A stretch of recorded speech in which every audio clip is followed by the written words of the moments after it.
Pakawalan mo ako, hayop ka! Kahit kailan hindi ako magkakagusto sa isang aswang na gaya mo! Aswang ka na nga, manyakis ka pa! Halos lahat ng babae sa baryong to ay nagkakandara pa na pansinin ako dahil in love sila sa akin. Pero ikaw, napasayo na ako nang walang kahirap-hirap. Ayaw mo pa? Nagustuhan ka nila dahil hindi nila nakikita ang totoong anyo mo. Ang nakakadiring itsura mo at nakakasukang amoy mo. Ay ano pang sabihin mo, akin ka na ngayon. Hindi ka na makakatakas pa sa akin. Ako na nagmamay-ari sa'yo. Gabi-gabi kang magiging sa akin. Sa ayaw at sa gusto mo. Dahil akin ka lang. Akin ka lang! Taong 1990, sa isang baryo sa probinsya ng Romblon, may isang binata na tinitingala at hinahangaan ng mga kababaihan dahil yon sa angking kagwapuhan at kakisigan nito. Bukod pa sa pagiging mabait at magalang sa mga kababaihan at nakatatanda, ang tingin ng lahat ay isa siyang ideal man para sa mga kadalagahang naghahanap ng mapapangasawa. Jo Marie ang pangalan ng binatang ito. Masipag din itong maghanap buhay. Inaabot pa nga to minsan ng umaga sa laot upang makapangisda. Ito ang hanap buhay na kinamulatan niya dahil hindi naman siya nakapag-aral. Nabubuhay siya ng normal sa kabila ng pagiging ulila niya.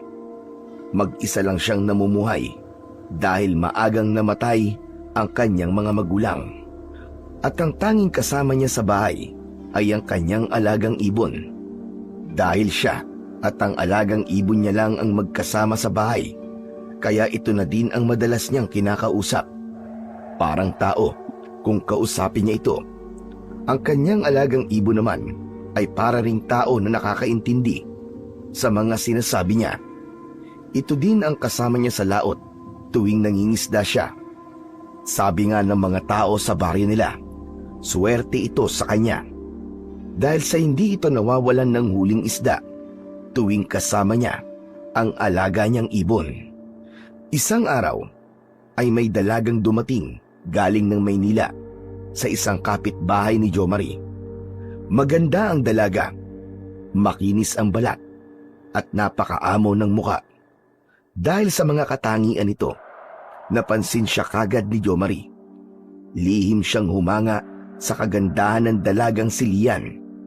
Ngunit kahit na magpakita siya ng kabaitan sa dalaga, ay hindi siya nito pinapansin. Sa halip ay patuloy ito sa pagsusuplada. Ang kagaspangan ng ugali nito ay nakakasakit sa kalooban ng binata. Isang umaga ay nakita niya itong umiigib ng tubig sa balon na malapit sa bahay ng binata. Bakas sa mukha ng dalaga ang hirap sa pagsasalok ng tubig dahil hindi naman siya sanay sa gawain na yon.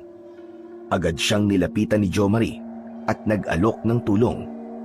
Hindi naman kasi ganyan ang tamang pagsalok ng tubig sa balon. Napalingon si Lian sa pinanggalingan ng boses. Ngunit nang napagtanto na si Jo Marie yon, napasimangot na lamang ito ng bahagya. Di bali na, mamaya na lang ako iigib ng tubig. Magpapaturo na lang ako kay Lola Ising. Yan. Yan ka na naman eh. Umiiwas ka na naman sa akin.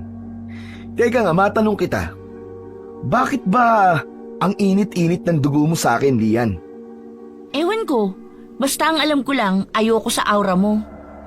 Mapait na ngiti ang pinakawalan ng binata bago muling nagsalita. Ayaw mo pala sa gwapo ah. Siguro ang mga type mong lalaki yung pangit at walang kadating-dating. Pwede ba, Jo Marie? Wala ako sa mood para sa mga pasaring mo. Umalis ka na nga dyan at pabayaan mo na lang ako rito. Oo na, sige na. Aalis na po. Tangkang aalis na sana ang lalaki pagkatapos magsalita. Ngunit may kung anong nag-uudyok sa kanya para balikan ang babae. Tandaan mo to ha. Pagsisisihan mo ang pagtanggi at pag-iinsultong ginawa mo sa akin ngayon. Kahit kailan ay hindi ko pagsisisihan yun. Isa pa, 1 buwan lang ako dito sa probinsya. Babalik din ako ng Maynila. Pag nangyari yun, hindi na tayo muling magkikita. Yun ay kung makakabalik ka pa ng Maynila. Syempre naman, walang dahilan para hindi mangyari yun. Sige, tignan na lang natin. Pagkasabi nun, ay makahulugang ngiti ang pinakawalan ng binata para sa dalaga. Sabay lakad nito papalayo sa kanya. Dumiretso ito ng uwi sa bahay niya, na puno ng sama ng loob para sa babaeng hinahangaan. Ang gusto lang naman niya ay tulungan ito. Ngunit imbis na magpasalamat, kasamaan pa ng ugali ang pinakita nito. Samantala, si Lia naman ay nagpupuyos ang kalooban sa inis. Hindi niya maintindihan ang kanyang sarili. Naiinis siya sa lalaking ito kahit na wala naman talaga itong maling ginagawa sa kanya. Pakiramdam niya kasi ay hindi ito gagawa ng mabuti sa kapwa. Kaya kahit pa nga sabi ng lola ising niya na mabait ang lalaki, ayaw pa rin niya dito. Pagkatapos ng isang malalim na buntong hininga, ay nagpatuloy na siya sa pagsasalok ng tubig. Nang makauwi na sa kanilang bahay, ay ikinuwento niya sa kanyang lola ising ang nangyari. Apo, bawasan mo ang pagiging suplada mo kasi hindi yan maganda para sa isang babae, lalo na rito sa probinsya. Iisipin ng mga tao na matapobre ka pag ganyan ang ugaling ipinakita mo. Lola, sa kanya lang naman po ako nagsusuplada kasi nga po ayaw ko sa kanya. Kahit na apo, kahit ayaw mo sa isang tao, maging mabuti ka pa rin. Ang tawag doon apo ay pagrespeto. Kumukulo ang dugo ko po pag nakikita ko po ang Jo Marie na yun. Kasi lagi na lang siya ang naririnig kong pinag-uusapan ng mga kaedad kong kabataan dito sa baryo. Gwapong-gwapo na sila sa kanya. Lola, madaming ang mas gwapo sa kanya dun sa Maynila. Siyempre apo, nasasabi mo yan dahil marami ka nang nakitang mga may itsurang lalaki sa Maynila. Pero ang mga kababaihan dito sa lugar na ito ay wala pa sapagkat hindi pa naman sila nakakapunta ng Maynila. Kung sabagay po, tama po kayo, Lola. Kaya nga wag mo silang ikumpara sa'yo. Pasensya na po, Lola. Hindi ko na po uulitin. Hayaan niyo po pag nakita ko si Jo Marie, magsosorry po ako sa kanya. Yan, ganyan nga apo. Tama yan. Tandaan mo, dapat irespeto ang lahat ng tao. Yan ang susi para mabuhay ka ng payapa sa mundong ito. Opo, Lola, tatandaan ko po yan. Kinagabihan, maagang nahiga si Lian. Napagod siya sa pag-iigib at paglilinis ng bahay, kaya gusto niya munang magpahinga. Ang kanyang lola ising naman ay nasa salas pa ng bahay nila. Tuwing gabi, pag hindi ito makatulog, ay nanggagansilyo pa ito para libangin ang kanyang sarili. Gusto ng mga magulang niya na kunin na lang sana si Lola Ising upang doon na tumira kasama nila. Pero ayaw niya. Mas gusto niya na dito na lang siya sa probinsya dahil tahimik at presko ang hangin. Kaya pag ganitong bakasyon sa paaralan o kung may pagkakataon, bumibisita sila sa probinsya nito. Nang mga oras na yon, ay nakaramdam ng pamimigat ng mga mata si Lian. Ngunit tila naalimpungatan siya sa mahinang yabag mula sa bubungan ng bahay. Sa tapat mismo ng kanyang silid, mahina lamang yon, ngunit parang may bigat ang bawat yabag. Nagmulat siya ng kanyang mga mata, saka dahan-dahang bumangon. Nakapatay ang kanyang ilaw, kaya tanging sinag lamang ng liwanag ng buwan ang kanyang tanglaw na liwanag.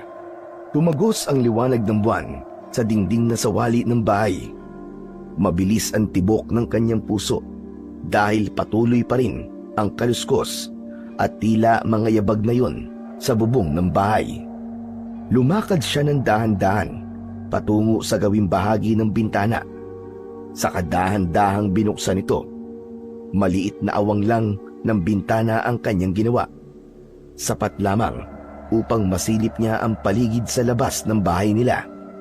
Habang nagmamasid sa labas, ay ilang ibon na panggabi ang nakita niya. Nang makita na mga ibong panggabi lang ang lumilipad sa labas ng bahay, ay iniewang niya ng mas malaki ang bintana ng kanyang silid. Sapat lamang para makadungaw ang kalahating bahagi ng kanyang katawan. Habang nakadungaw sa bintana, ay dama niya ang lamig ng hangin na dumadampi sa kanyang pisngi. Napakapayapa ng gabi. Sana laging ganito. Pagsabi nun, ay tinangka niyang isara muli ang bintana. Ngunit isang napakalaking ibon ang lumabas bigla sa kawalan. Nasa harap niya na yun ngayon at pilit na inaabot ng naturang ibon ang katawan ng dalaga gamit ang matutulis nitong mga kuko. Dahil sa labis na takot at pagkabigla ay nagsisisigaw si Lian. Lola, tulong! Tulungan mo po ako! Tulong po! Samantalang ang lola niya ng mga pagkakataong yon ay abala sa paggaganchilyo at huminto ito sa ginagawa. Agad itong tumayo at patakbong nagtungo sa silid ng apo. Laking gulat niya nang makita ang malaking ibon sa bintana. Pilit na kinukuha ng malaking hayop ang kanyang apo. Mahabaging langit! Ay, ang apo ko! Lian! Lola, tulungan mo po ako! Gusto akong kunin ng malaking ibon! Ay, Diyos ko po! Saan galing ang hayop na yan? Hindi ko po alam, Lola. Bigla na lang siyang lumitaw at pilit akong kinukuha. Huwag mong pakialaman ang apo ko! Shoo! Shoo! Lola, malakas po itong ibon! Ah! Malakas na pagaspas ang ginawa ng malaking ibon. Kaya naman, nakabitaw si Lian sa pagkakahawak nito sa pasimano ng bintana. Tuluyan siyang inilipad ng dambuhalang hayop sa labas ng kanilang bahay. Patakbong nagtungo naman ang matanda sa harap ng bintana upang habulin ng tanaw ang malaking ibong tumatangay sa kanyang apo. Nang hindi niya na ito makita, saka lamang naisipang humingi ng tulong ang matanda. Nagtatatakbo siya palabas ng bahay, subalit huli na para makakilos pa ang nais tumulong. Samantala, dahil na din sa lakas ng sigaw ni Lian, ay nagising na din ang mga kapitbahay nila, kabilang na ang kapitan ng kanilang baryo. Nasa labas ito ng kanilang bahay, inaalam kung anong nangyayari sa kanila. Dahil naman sa labis na takot at pagkabigla, ay hindi halos makapagsalita ang lola ni Lian. Halos magkabuhol-buhol sa pagsasalita ang matanda. Tulungan niyo ang apo ko! Kapitan, maawa po kayo! Teka, sandali lang. Ano bang nangyari sa iyo, Ising? Bakit nagsisisigaw kayo ni Lian? Kapitan, kinuha ang apo ko! Ano ka mo? Kinuha si Lian? Teka, sino kumuha sa kanya? Ibon! Isang malaking ibon! Tinangay niya si Lian! Ano bang sinasabi mo, Ising? Ayusin mo nga ang pagsasalita mo. Liwanagin mo nang maintindihan kita. Ang apo ko, Kapitan! Inilipad ng malaking ibon! Hindi ko alam kung saan niya dinala ang apo ko! Teka, paano mangyayaring kayang ilipad ng isang ibon ang isang tao? Totoo ang sinasabi ko, Kapitan. Tulungan niyo ang apo ko. Hanapin natin siya. Baka naman po hindi basta ibon yon, Kapitan. Baka po aswang na nagaan yung ibon lamang ang kumuha sa apo ni Aling Ising. Imposible talaga yun eh. Matagal nang walang gumagalang aswang sa baryong ito. Maaaring nagbalik na muli sila at pagala-gala na muli sa baryong ito. Abay, kung ganun, kailangan maging alerto na lahat mula ngayon. Sa laki at kakaibang anyo ng ibon na yon, maaaring aswang nga yun, Kapitan. Tulungan niyo kung mabawi ang apo ko sa kanya. Baka kung anong gawin ng aswang na yun sa apo ko. Andali lamang, Ising. Saan ba lumipad ang malaking ibon? Patungo po sa gitna ng dagat. Pagkarinig nun, ay natigilan bigla si Kapitan. Nakaramdam ng takot para sa dalagang si Lian. Bakit hindi kayo makapagsalita? May alam ba kayong pwedeng pagdalhan ng aswang sa gitna ng karagatan?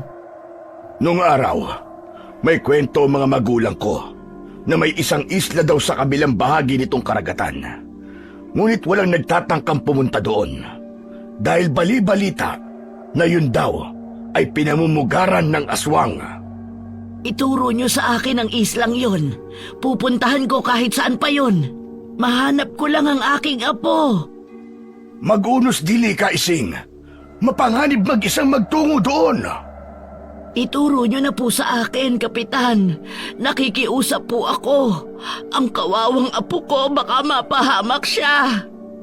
Sige, ganito na lamang. Bukas ng umaga, tutungo tayo doon. Hindi maaaring ngayong gabi dahil madilim. At saka isa pa, kailangan natin planuhin ito ng maayos. Dahil kung totoong pugad ngayon ng mga aswang, abay kailangan mag-ingat tayo. Ngunit, Kapitan, hindi na ako makakapaghintay pa. Oo, Ising, naiintindihan ko ang nararamdaman mo.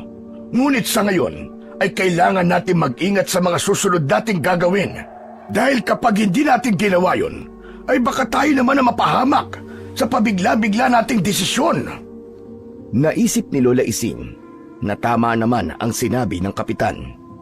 Hindi sila pwedeng padalos-dalos ng pagkilos dahil baka nga totoong aswang ang tumangay sa apo niya.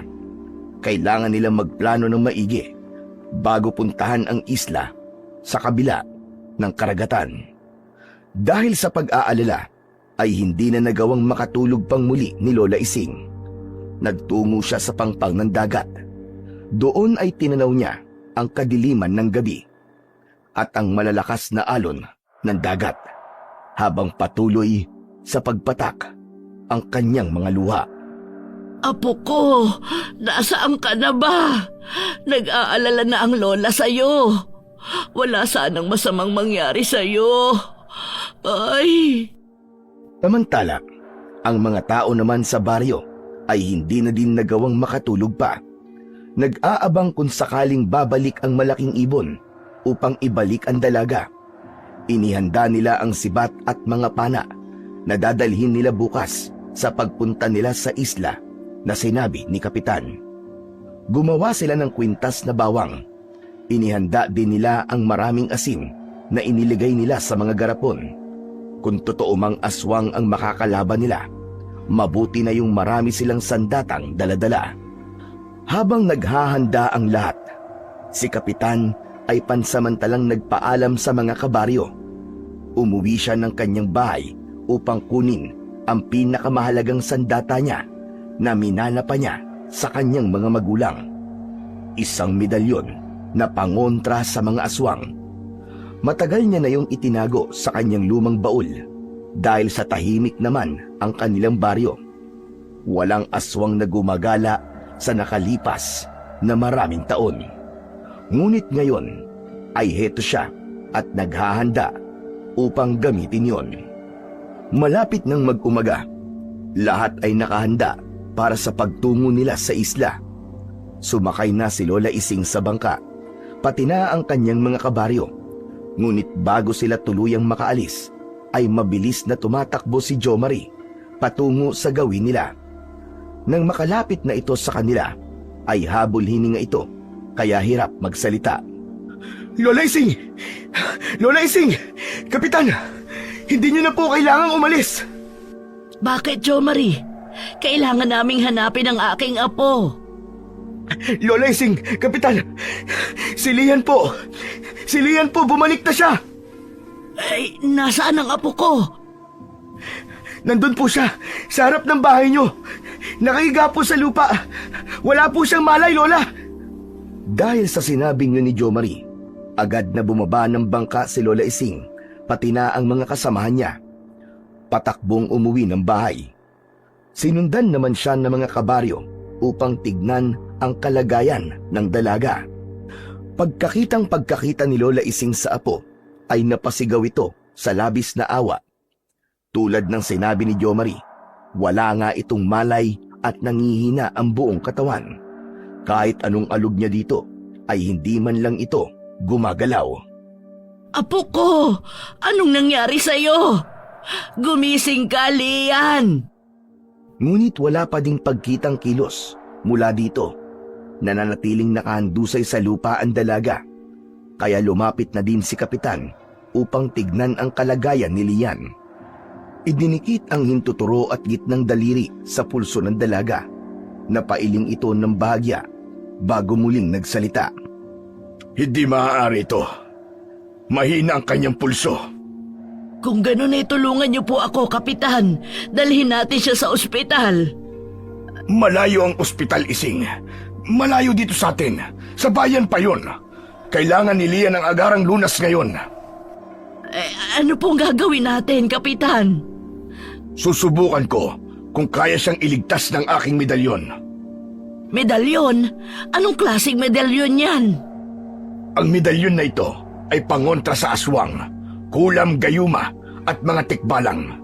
Kung totoong aswang ang may gawa nito kay Lian, makatutulong ito para magamot natin siya. Kung ganun ay pumapayag na ako. Gamutin niyo ang apo ko, Kapitan. Binuhat ng isang kapitbahay nila si Lian upang maipasok sa loob ng bahay. Inihiga siya sa mahaba at malapad na upuang kawayan na nakapwesto sa salas ng bahay. Matapos na maiayos sa pagkakahiga ang dalaga, inilabas na ni Kapitan ang kanyang medalyon. Hinaplos-haplos niya muna yon gamit ang hintuturo bago nagsimulang umusal ng mga orasyon. Natutunan niya yon sa kanyang namayapang ama at ina. Bagamat matagal ng panahon na hindi niya yon nagagawa, malinaw pa din sa kanyang isipan ang dasal at orasyong itinuro sa kanya. Pagkatapos ng paulit-ulit na dasal at orasyon, nagliwanag ang medalyon, saka ipinatong yun ni Kapitan sa dibdib ni Lian, sa bahaging nakatapat sa kanyang puso. Nung makitang marahang gumalaw ang mga daliri ng dalaga, ay itinuloy ni Kapitan ang pag-oorasyon at pagdarasal. Mas nilakasan niya pa yon upang mas lalo siyang marinig ng kanyang medalyon. Nang ganap nang natatakpan ng liwanag ng medalyon ang buong katawan ng dalaga, nagmulat ito ng mga mata at saka ito nagsalita. Lola Ising? Lola, tulungan mo ko. Pagkarinig ni Kapitan sa boses ng dalaga, kinuha niya muli ang kanyang medalyon. Hinawakan yon at muling umusal ng maikling orasyon at dasal. Pagkatapos noon ay umalis na siya sa tabi ng dalaga upang mas makalapit si Lola Ising sa kanya.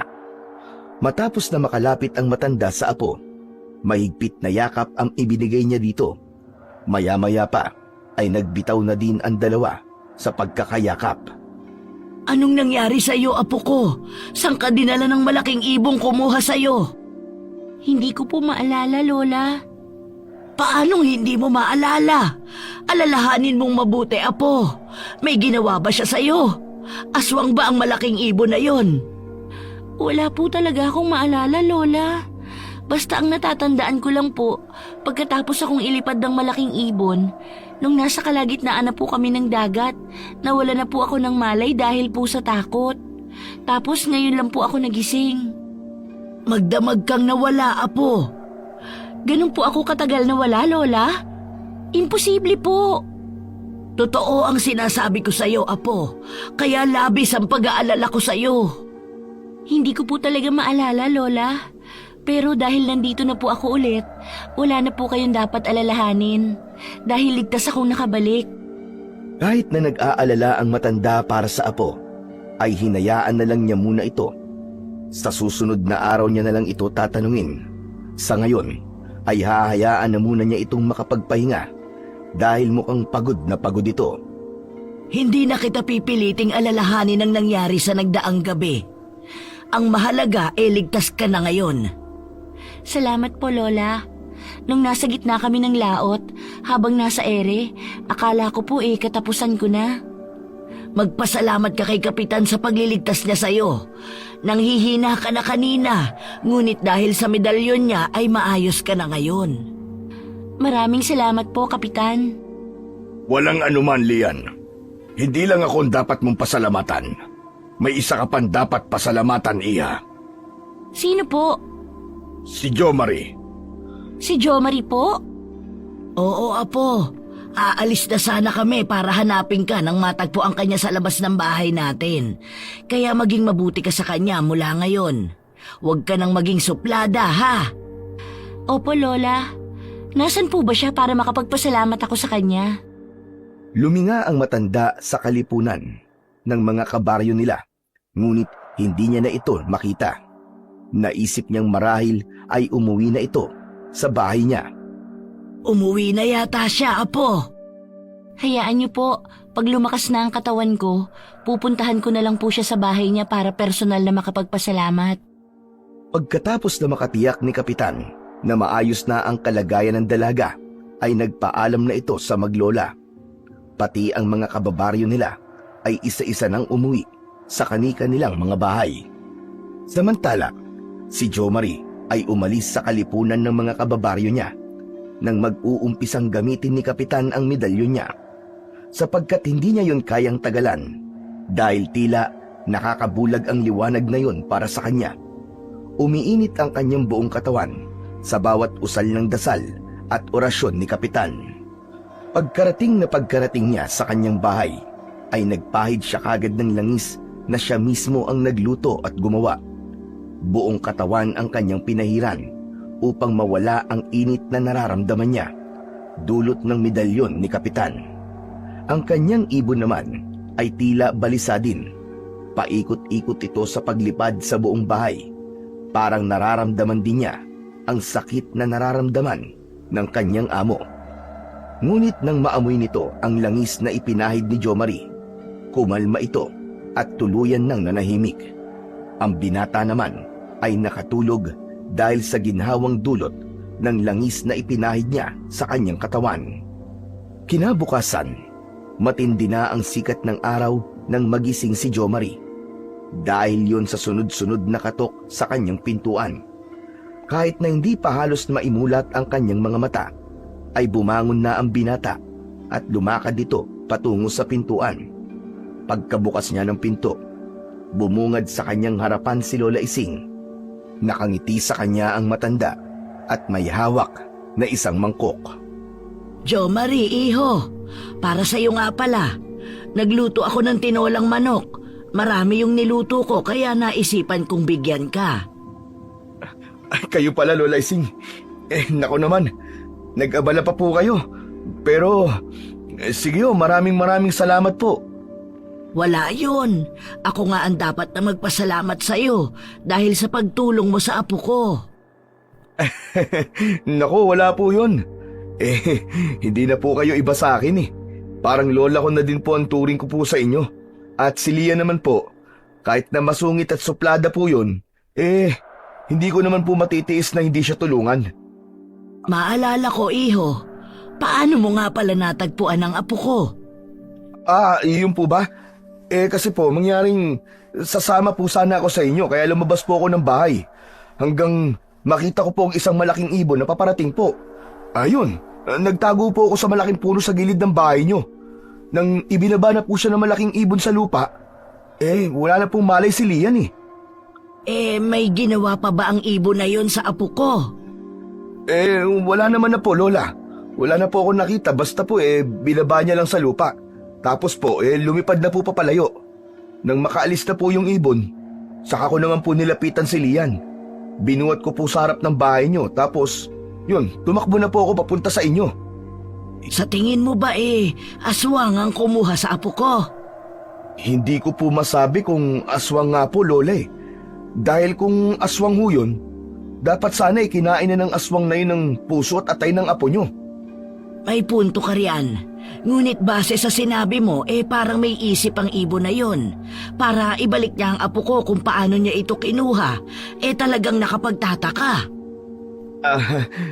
Lola Ising, ang mabuti pa po huwag niyo na pong isipin yan. Ang mahalaga po ngayon ay ligtas na si Lian. Tama ka. O paano? Kunin mo na itong mangkok at lalamig na ang sabaw. Ibinigay ni Lola Ising ang mangkok sa binata. Nang mas mapalapit ang matandang babae kay Jo Marie, ay may naamoy itong kakaiba na nagpakunot ng noo ni Lola Ising. Kaya bahagyang kinusot nito ang kanyang ilong. Parang nahulaan naman ng binata ang iniisip ng matanda, kaya napangiti ito at kusa nang nagpaliwanag. Lola, pasensya na po kayo ha. Nagpahid po kasi ako ng langis bago matulog eh. Masakit po kasi mga kasukasuan ko. Parang nirarayuma po yata ako eh. Ganun ba? Ay, ang bata mo pa para magkaroon ng rayuma. Maligo ka na at mabaho ang langis na ipinahid mo. Sige po Lola. Pasensya na po uli. Pagkaalis ng matanda ay may ginawa ang binata sa dalang pagkain ni Lola Ising. Dapat ang ginagawa sa pagkain ito ay itapon sa labas ng bintana. Ayoko sa pagkain ito. Hindi siya kumakain ng mga pagkaing ibinibigay ng ibang tao sa kanya. Tanging mga pagkain siya lamang ang nagluto ang kinakain ng binata. Pagkatapos nun ay naligo na siya upang maalis ang mga langis na ipinahid niya sa kanyang katawan bago siya matulog. Hinubad niya ang kanyang pang-itaas na damit. Bago pumunta sa banyo ay may kinuha siyang isang maliit na nakasabit sa dingding ng bahay. Itinapat niya sa salamin ang kanyang muka. Lumingon-lingon siya, pakaliwa at pakanan, bago nagsalita na tila ba kinakausap ang sarili. Hanep ka. Napakagaling mo. Lahat ng tao sa baryo ay napaniwala mo na mabait ka. Ngayon, hindi ka na mahihirapang makuha ang loob ni Lian. Mapapasayo na ang babaeng gusto mo. Makukuha mo na siya. Kahit kailan, hindi nila malalaman na isa kang aswang. Aswang naaangkin sa babaeng yon. Makukuha mo siya sa ayaw at sa gusto nila. Lalo pat nagtagumpay kang mawala ang alaala niya sa mga nangyari kagabi. Kung naging mabait lang sana siya sa'yo, hindi sana aabot sa ganito eh. Kung trinato ka lang niya sana ng tama, hindi ka sana magiging ganyan. Kaya ngayon, ay gawin mo ang lahat para makuha siya ng lubusan.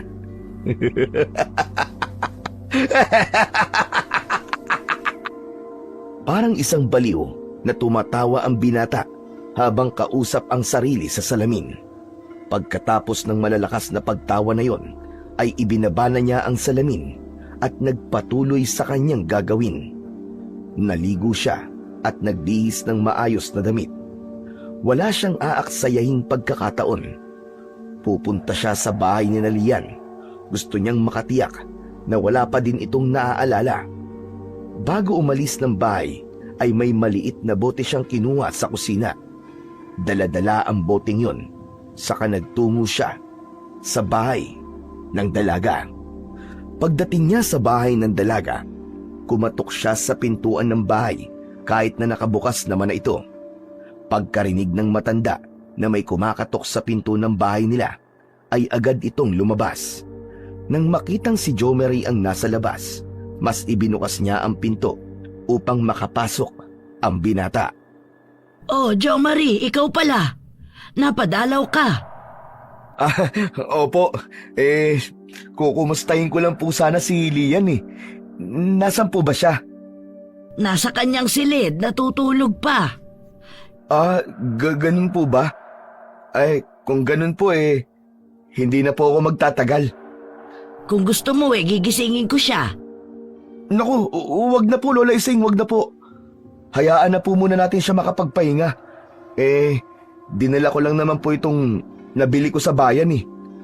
Pagsabi nun, ay inabot niya sa matanda ang isang bote na dala-dala niya. Ano ba ito, iho? Sabi po kasi ng binilan ko po sa bayan, dinikdik na luya daw po yan. Saka may kasama pang mga iba't ibang halamang gamot na pinagsama-sama at ginawang parang pulbos. Sabi po niya mabisa daw po yan para lumakas ang resistensya ng tao. Naisip ko pong kailangan po ito ni Lian, kaya bumili po ako. Naku, nag-abala ka pa. Salamat ha, napakabait mo talagang bata. Wala po yun, Lola Ising. Maliit na bagay lang po yun. Paano po? Tutuloy na po ako. Baka nakakaabala na po ako sa inyo eh. Bago tuluyang umalis ng bahay ng matanda si Jomari, isang makahulugang tingin ang iniukol niya sa pintuan ng silid ni Lian. Bigo man siyang makita ang dalaga, na ibigay naman niya sa matanda ang mahalagang bagay na yon na makakatulong ng malaki sa plano niya. Buong akala ng matanda ay totoo ang sinabi ng binata. Ngunit hindi totoo ang mga sinabi nito. Siya mismo ang nagluto at gumawa ng pulbos na yon para kay Lian. Kapag inihalo yun sa pagkain ng dalaga at naamoy niya ang pulbos na yon, ay mahihipnotismo siya.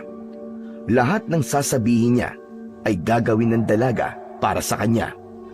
Walang kahirap-hirap niyang mapapasunod ito sa mga gusto niya. Pagka-uwi niya ng bahay ay abot tenga ang kanyang ngiti. Dahil sa gabing yon ay aangkinin niya ng muli si Lian at walang makakapigil sa kanya na kahit na sino. Samantala, pagkaalis ni Jomari sa bahay ni Lola Ising, nagising na si Lian. Bumangon ito sa higaan at diretsyong pumunta sa kusina. Uhaw na uhaw ang pakiramdam niya. Pagkatapos uminom ng tubig, ay nagtungo ito sa salas ng bahay, kung saan naroon ang kanyang lola. Tulad ng dati, naggagansilyo ito upang magpalipas ng oras.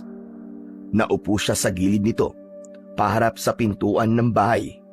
Tanaw niya mula sa loob ng bahay ang pampang ng dagat. Napatitig siya dito sandali. Pilit na inaalala ang nangyari sa kanya nang nagdaang gabi na kinuha siya ng malaking ibon. Hindi naman yun nakatakas sa mapanuring mga mata ng kanyang lola. Apo, ayos ka lang ba? Pagkarinig sa boses ng lola niya, ay tila nagbalik ito sa kanyang sarili. Sabay lingon sa gawin nito. Bahagya itong ngumiti bago nagsalita. Opo, Lola. Iniisip ko lang po kung saan ako dinala ng malaking ibon. Hanggang ngayon po kasi wala po akong maalala. Huwag mong piliting alalahanin ang lahat, Apo. Baka makasama sa'yo yan. Ang mahalaga ngayon ay ligtas ka na. Kung sa bagay, saka wala po talaga akong maalala kundi yung naging pagdagit lang sa akin ng malaking ibon. Bukod po dun wala na. Mabuti pa sumama ka sa akin sa bayan para malibang ka naman kahit paano. Ano pong gagawin niyo sa bayan, Lola? Mamimili ng kaunting kailangan natin dito sa bahay at tatawag din tayo sa inay mo. Ipapaalam ko sa kanila ang nangyari sa'yo. Huwag niyo na pong sabihin sa kanila, Lola. Baka po mag-alala lang sina Mama at Papa. Ayos naman na po ako ngayon. Sigurado ka ba dyan, Apo? Opo, Lola. Sa susunod na buwan naman po narito na rin sila para sunduin ako pabalik ng Maynila. O sige, ikaw ang bahala. Mabuti pa kumain na muna tayo bago umalis. Hindi na po ako sasama, Lola. Gusto ko po magpahinga lang dito sa bahay. Sige, pero kumain ka rin muna ha. Sabayan mo ko, tutal tanghali na rin naman. Halos sabay na tumayo ang maglola patungo sa kanilang kusina. Magkatulong nilang inihanda ang kanilang pananghalian. Ang matanda ay nagsandok ng kanin at ulam. Samantalang si Lian naman ay kumuha ng mga pinggan at kutsara. Pagkatapos na maihandaan lahat, ay naupo ang dalawa at nag-umpisa ng kumain. Habang kumakain, ay panakanakang nagkwekwentuhan ang dalawa. Dahil doon ay nakampante na ang matanda para sa kalagayan ng kanyang apo. Nang makatapos ng kumain, ay nagtungo si Lian sa salas. Nilibang muli ang sarili sa mga tanawing nakikita sa labas ng bahay nila. Maya-maya pa, ay sumunod na din ang kanyang Lola Ising. Dala ang isang tasa. Iniabot niya ang tasang yon kay Lian. Ano po ito, Lola? Luyang dinurog, Apo. Saka iba pang mga halamang gamot. Para saan po ito? Para lumakas ang resistensya mo at bumalik na muli ang lakas mo. Huwag na lang po. Apo, kailangang uminom ka niyan. Baka kabuti yan sa'yo. Baka hindi ko po magustuhan kung magiging mainam naman sa'yo, sige na, tikman mo at baka magustuhan mo. Nagpasalamat si Lian sa inuming ibinigay ng lola niya. Sinubukang inumin at kahit paano ay naibigan niya ang lasa kaya inutay-utay na niyang inumin ang ibinigay ng matanda sa kanya. Hindi na siya nag-usisa pa dahil tiwala naman siya sa kanyang lola na ang mga ibinibigay nito sa kanya ay talagang makatutulong sa kalusugan niya. Ngunit wala silang kamalay-malay na yun ay isang patibong ni Jo Marie na magdudulot ng pagkapahamak sa apo. Ang bango po nito, Lola, para pong salabat. Oo, Apo, dahil nga gawa yan sa luya na sinamahan ng piling halamang gamot. Kaya sige na, ubusin mo na yan bago ako umalis. Sinaid ni Lian ang inuming yun na ibinigay ng kanyang lola Ising hanggang sa kahuli-hulihang patak nito. Ubus na po, Lola. Bahagyang ngiti lang ang itinugon ng matanda sa dalaga. Pagkatapos nun ay nagpaalam na siya rito. Bago dumilim, Apo, ay narito na ako. Magluto ka ng hapunan natin, ha? Opo, Lola, ako na pong bahala doon. Mag-iingat po kayo. Pagkatapos ng maikling pag-uusap na yon, ay tuluyan nang umalis ang matanda. Dala ang isang bayong. Si Lian naman ay nakaramdam ng pamimigat ng kanyang mga mata, kaya naisip niyang matulog na muna. Tutal, wala rin naman siyang gagawin sa bahay. Bago siya magtungo sa kanyang silid, ay isinarado na muna niya ang pintuan upang matiyak na walang ibang taong makakapasok sa bahay nila. Lingid sa kaalaman ng maglola, ay kanina pa pala nakabantay si Jo Marie sa kanila, nakikinig sa kanilang usapan. Hindi nila siya napapansin na nandun lang pala sa paligid, sapagkat nag-anyong ibon ito na nakatungtong sa isa sa mga puno sa gilid ng bahay ng matanda. Sa ganung paraan, makakalapit siya sa mga ito na hindi nila namamalayan. Nakaramdam siya ng kasiyahan nang sa wakas ay umalis na ang matanda. At ngayon ay mag-isa na lamang si Lian sa bahay nila. Wala nang makakapigil pa sa kanyang plano. Mamayang gabi pa sana niya isasagawa ang kanyang balak, ngunit umayon na kagad sa kanya ang pagkakataon. Kaya ngayon niya na yon isa sa katuparan. Aangkinin niya ang babaeng ito at hindi na siya makakapaghintay pa. Samantala, bago pa man tuluyang makatulog si Lian, ay may narinig siyang parang tumatawag sa kanya. Muli siyang nagmulat ng kanyang mga mata. Pinakinggang muli ang boses ng tumatawag sa kanya. Sa hindi niya mawaring dahilan, ay gusto niya ang tawag na yun. Kaya bumangon siya sa higaan at diretsyong nagtungo sa pinto ng bahay nila. Pagkabukas niya ng pinto, ay nakita niya si Jo Marie. Nakangiti ito sa kanya. Hi, Lian. Kumusta ka na? Hindi maintindihan ni Lian ang kanyang nararamdaman pagkakita niya sa lalaki. Parang lahat ng inis niya rito ay nawala ng lahat. Oo nga, at sinabi niya kay Lola Ising na magiging mabuti na siya rito.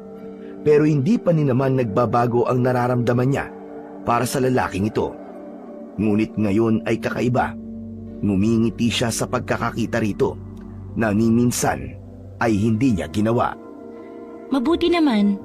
Bakit ka nga pala narito sa bahay namin? May kailangan ka ba? Wala naman, Lian. Gusto lang sana kitang kumustahin. Mabuti na ang lagay ko. Pumasok ka muna dito sa loob. Lian.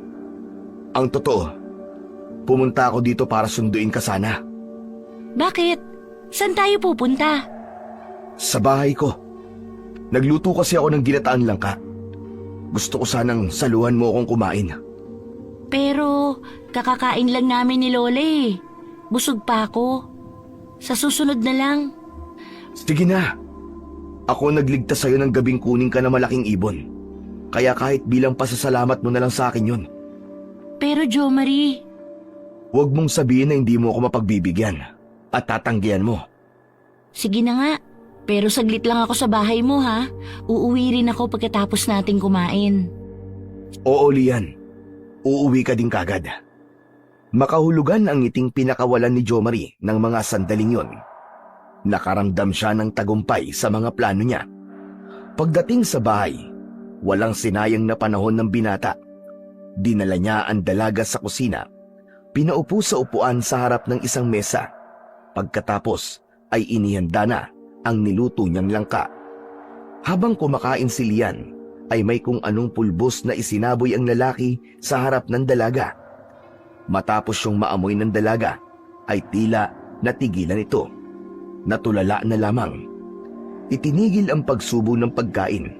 Nakatingin na lang sa kawalan. Napangiti naman ang lalaki dahil mula sa oras na yon ay mapapasunod na niya ang dalaga sa lahat ng gusto niya. Halika, Lian. Doon tayo sa kwarto ko. May ipapakita ko sa'yo. Pagkarinig ng dalaga sa boses ng lalaki, ay tumingin ito sa kanya. Walang pagtatanong na sumunod na lang sa kagustuhan ito. Doon sa silid na yon, ay malayang nagawa ng binata ang lahat ng gusto niyang gawin sa dalaga. Inaangkin niya ito ng walang kahirap-hirap dahil sumusunod lang ito sa lahat ng sasabihin niya. Pagkatapos niyang makuha ang gusto niya, ay inutusan niya itong umuwi na sa bahay nila. Sumunod naman ang dalaga sa sinabi ng lalaki sa kanya. Nang makarating na si Lian sa bahay nila, ay dumiretso siya sa kanyang silid. Nahiga siya sa kanyang kama at tuluyang nakatulog. Samantalang ang binatang si Jomari naman ay nakasunod sa kanya na nasa anyo ng isang ibon. Tumuntong siya sa bintana, pagkatapos ay lumipad papasok sa loob ng silid. Nang makapasok na siya sa loob ng silid ng dalaga, nagpalit anyo na siya bilang isang tao. Nang mga oras na yon, ay mahimbing na natutulog ang dalaga. Hinuha ang kamay at hinimas ng isang palad niya ang pisngi ni Lian. Bago muling nagsalita, "Napakaganda mo talaga, Lian. Alam mo ba na ang plano ko lang talaga sa'yo ay gantian ka sa kagaspangan ng ugaling ipinakita mo sa akin. Pero dahil sa nakita kong ganda ng hubog ng katawan mo at makinis mong balat, dagdag pa na ako nakauna sa'yo, ay itutuloy-tuloy ko na ito. Magiging akin ka ng paulit-ulit at wala kang magagawa roon. Paulit-ulit kitang pagsasawaan ng hindi mo namamalayan. Kaya sige lang." Magpahinga ka ngayon dahil alam kong napagod ka. Sa susunod na may pagkakataon ako, mapapasakin ka ulit para maging masaya ko. Pagkatapos magsalita, ay muli siyang nagsaboy ng kung anong pulbos sa mukha ng dalaga upang alising muli ang hipnotismo na ibinigay niya para rito.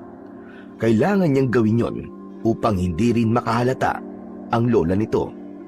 Nahihimbing na sa pagtulog ang dalaga, kaya wala itong kamalay-malay sa paligid. Kahit ang mga sinabi ng binata ay hindi na din niya yon narinig.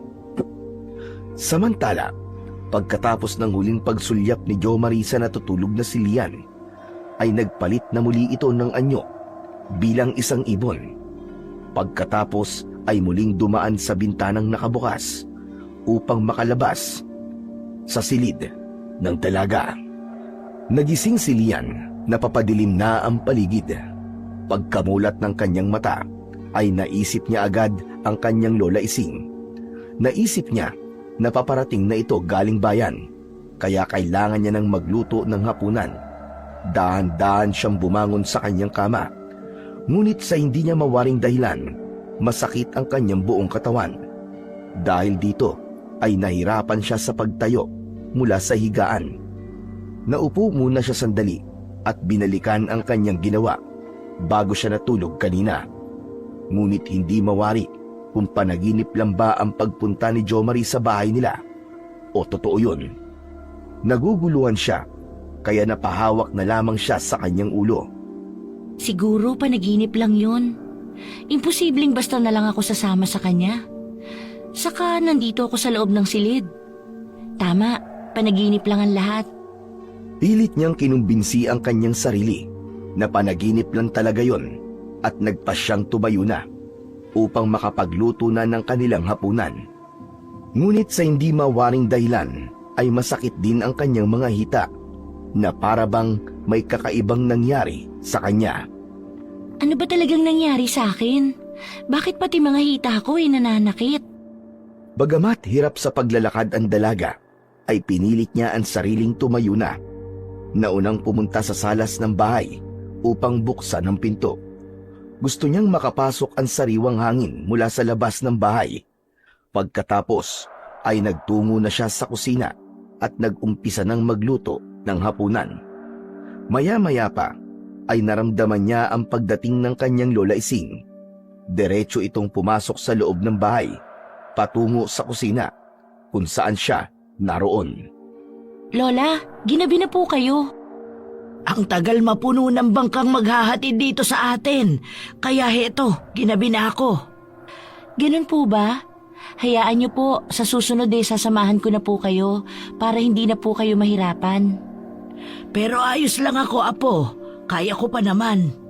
Ikaw na ang mag-ayos ng mga pinamili ko at magpapalit lang ako ng damit. Sige po. Akmang kukunin na sana ng dalaga ang mga pinamili ng lola niya nang muling nagsalita ang matanda.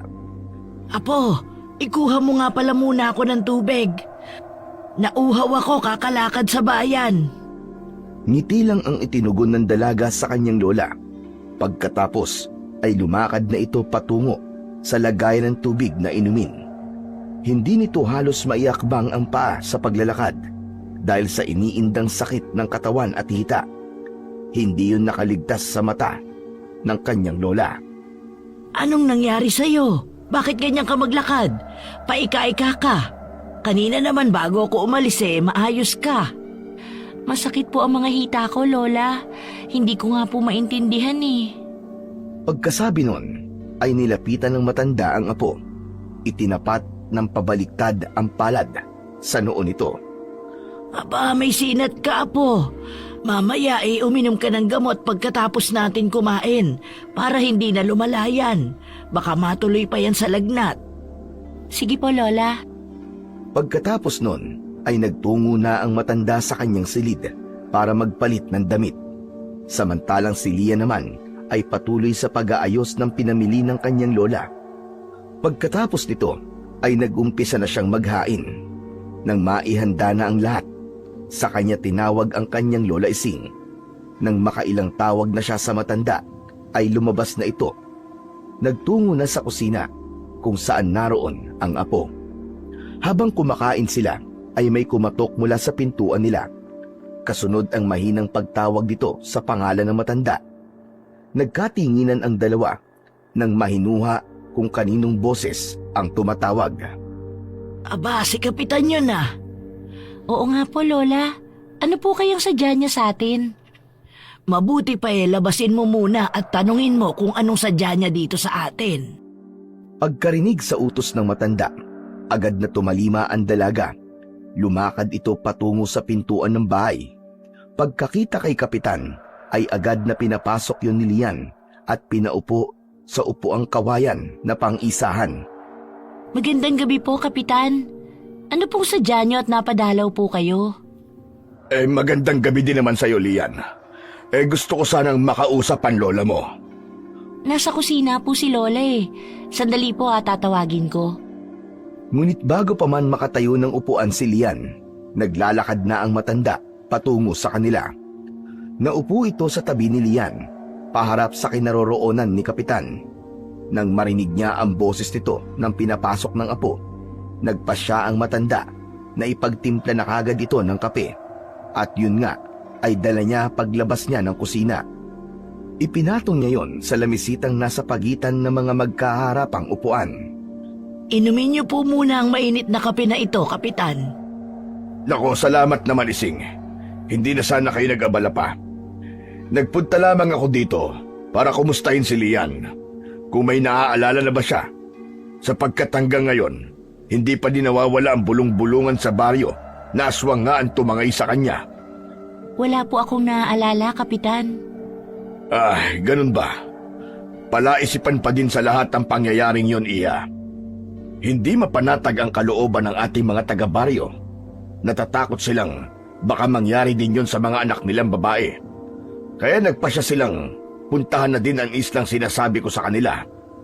Kung ganun po ano po ang maaari naming gawin para hindi na po yun magdulot ng pagkabalisa sa ating mga kabaryo?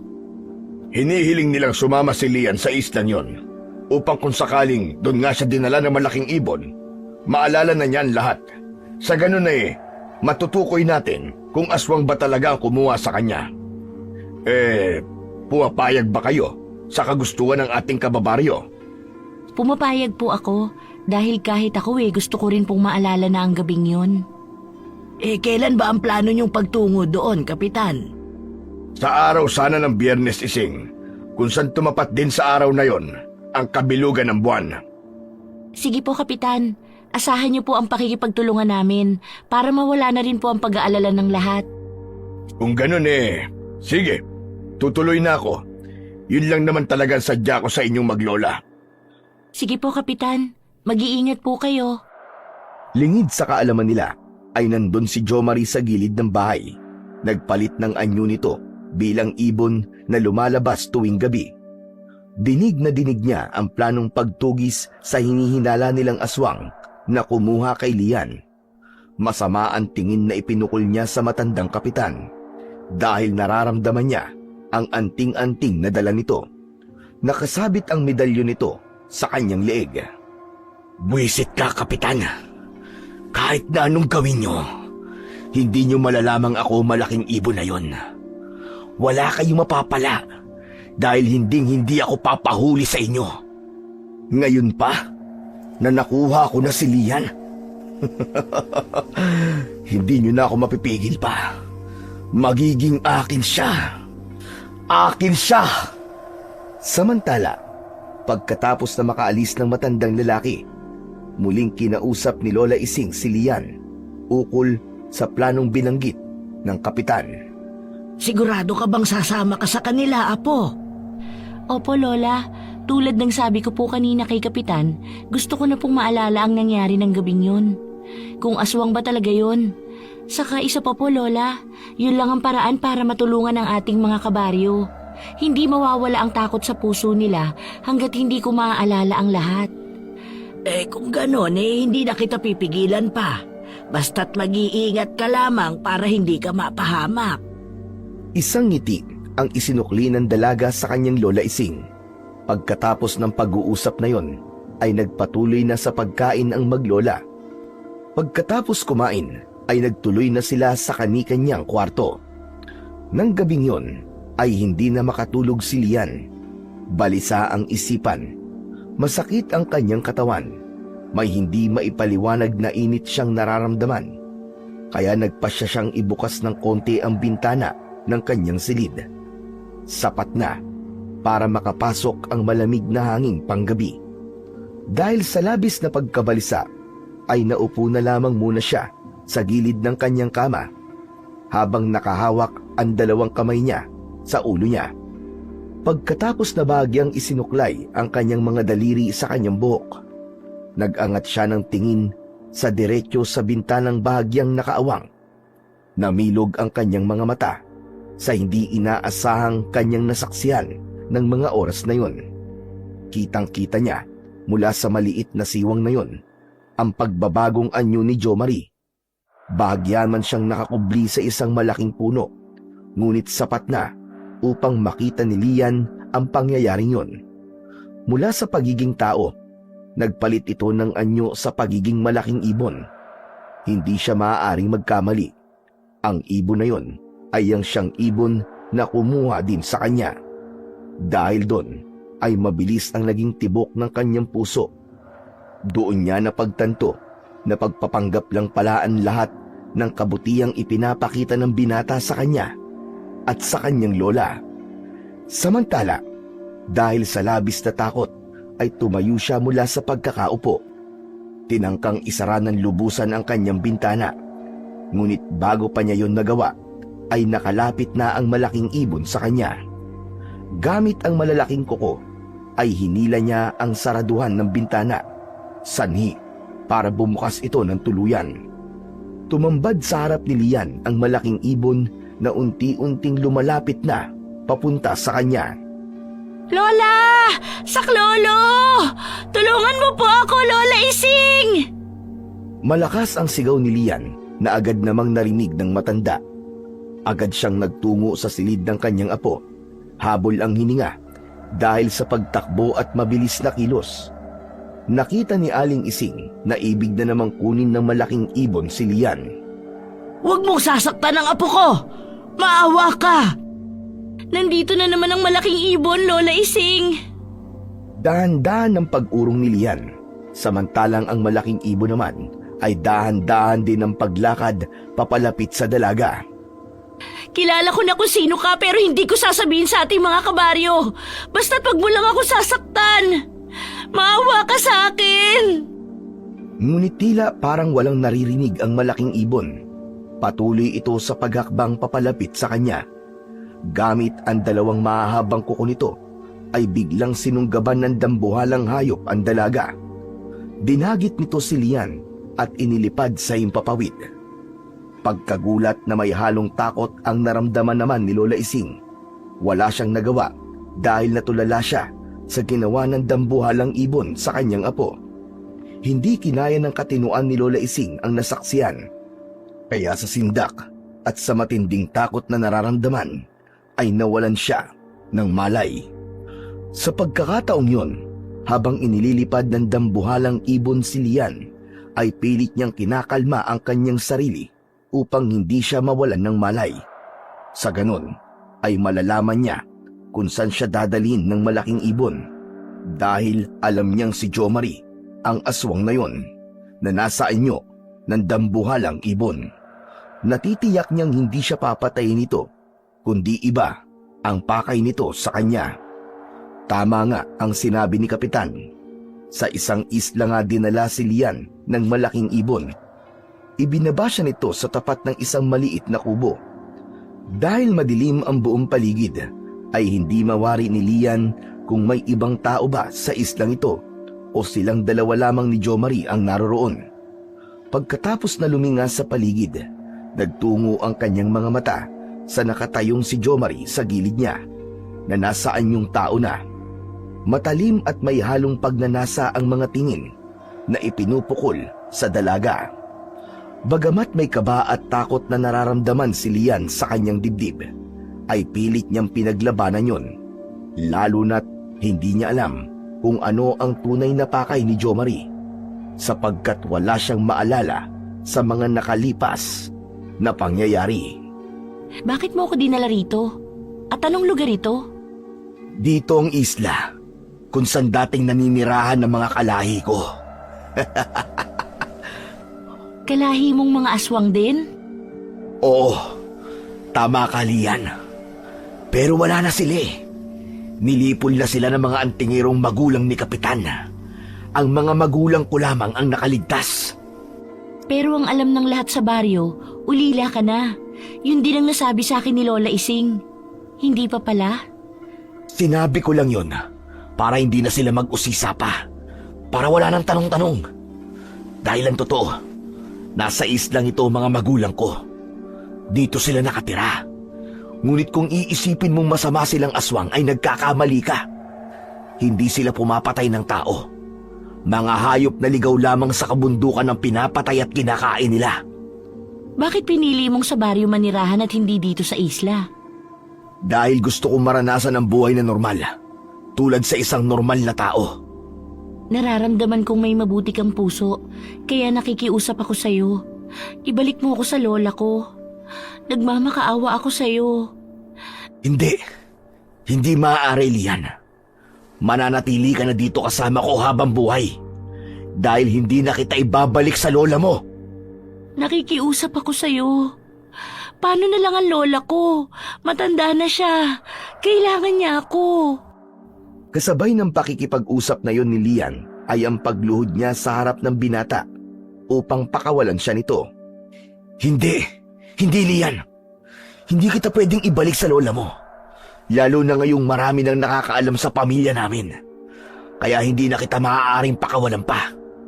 Isa pa, nakuha na kitang minsan at nangako ko sa sarili ko na walang ibang lalaking makakaangkin pa sa'yo, kundi ako lang.